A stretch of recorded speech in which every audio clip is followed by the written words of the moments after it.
What drives a man to bicycle through the darkness of rural China, carrying death in his hands to 67 innocent souls? Welcome to SherlockMode.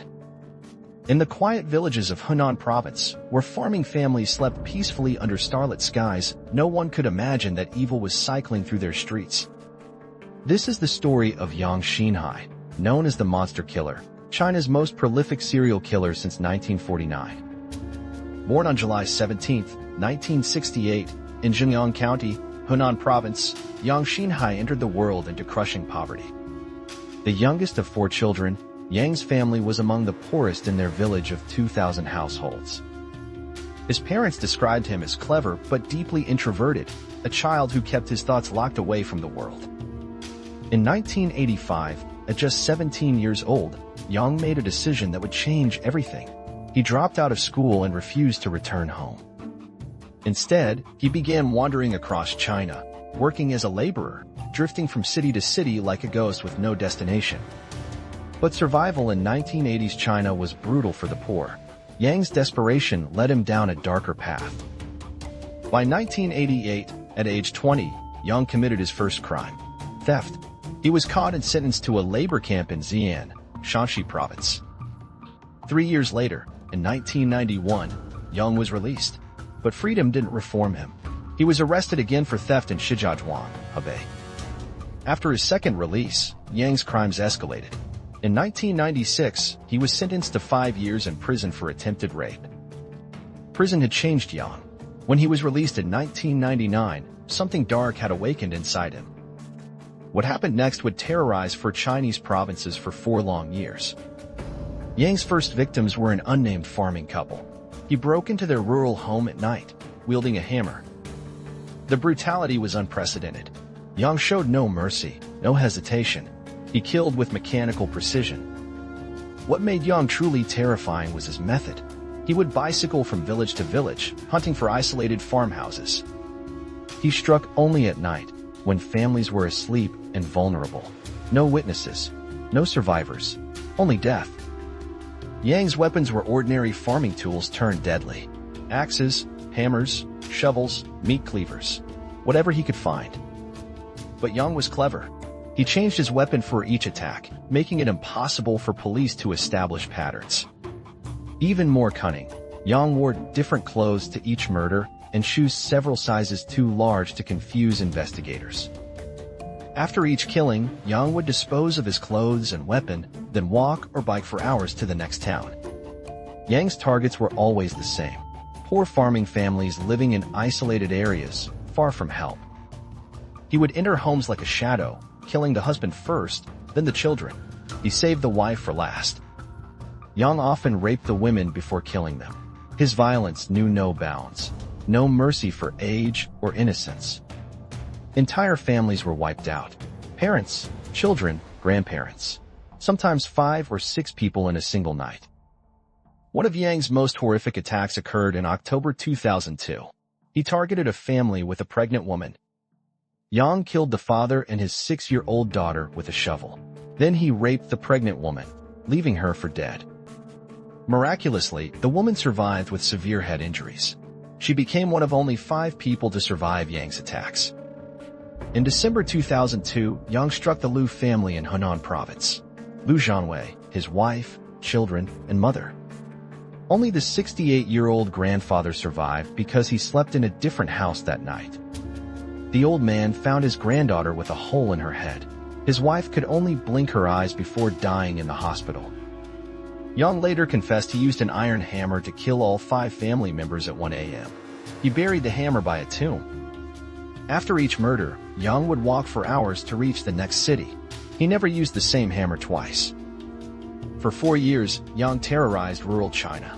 67 confirmed murders, 23 rapes, 4 provinces. And police had no idea it was one man. The attack seemed random. Different weapons, different locations, different victims. How could police connect them? Yang's method was brilliant in its simplicity. He left no DNA, no fingerprints, no witnesses. Only death. But what motivated this monster? Yang later explained his twisted logic to police. He said killing gave him desire. It inspired him to kill more. He didn't care if people deserved to live or not. Yang told police he had no desire to be part of society. Society was not his concern. He only cared about himself. But Yang's reign of terror was about to end.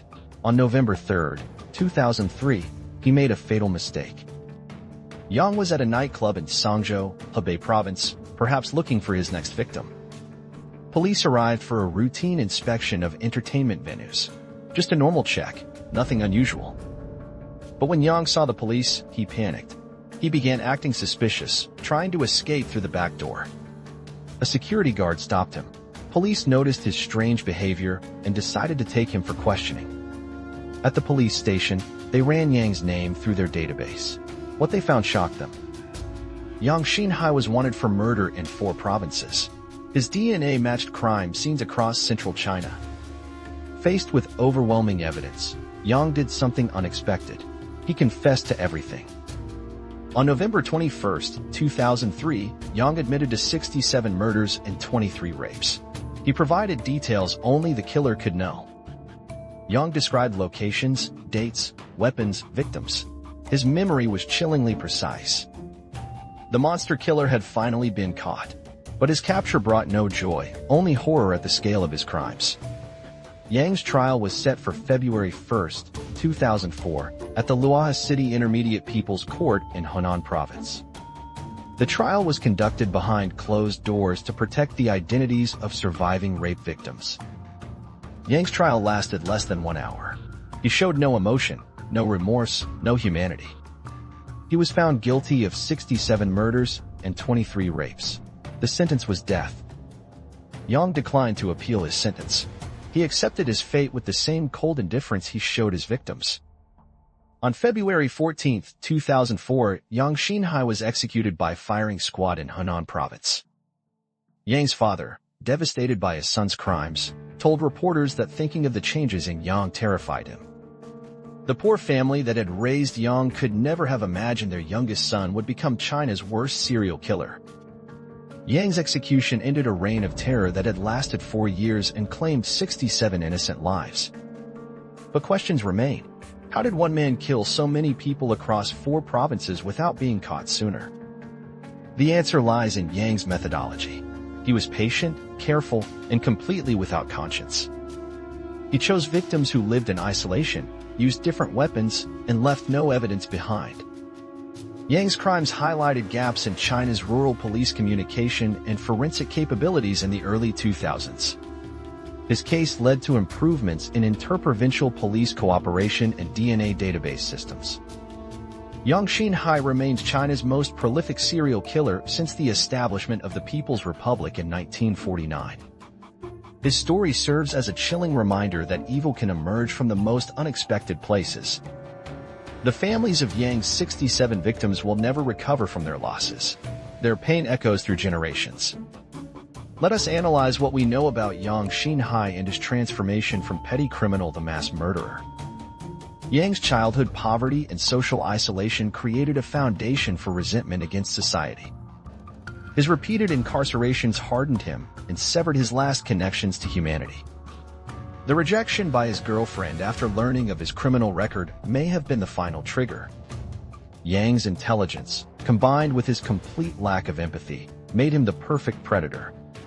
His nomadic lifestyle and knowledge of rural areas gave him perfect hunting grounds. Yang's case demonstrates how societal failures can create monsters who destroy innocent lives. Today, Yang Xinhai's name is synonymous with evil in Chinese criminal history. His 4-year reign of terror ended with justice, but the scars on Chinese society remain. The monster killer is gone, but his victims' families continue to seek healing and peace. Yang Xinhai's story reminds us that evil can hide behind the most ordinary faces. If you enjoyed unraveling this mystery, like and subscribe to Sherlock Mode.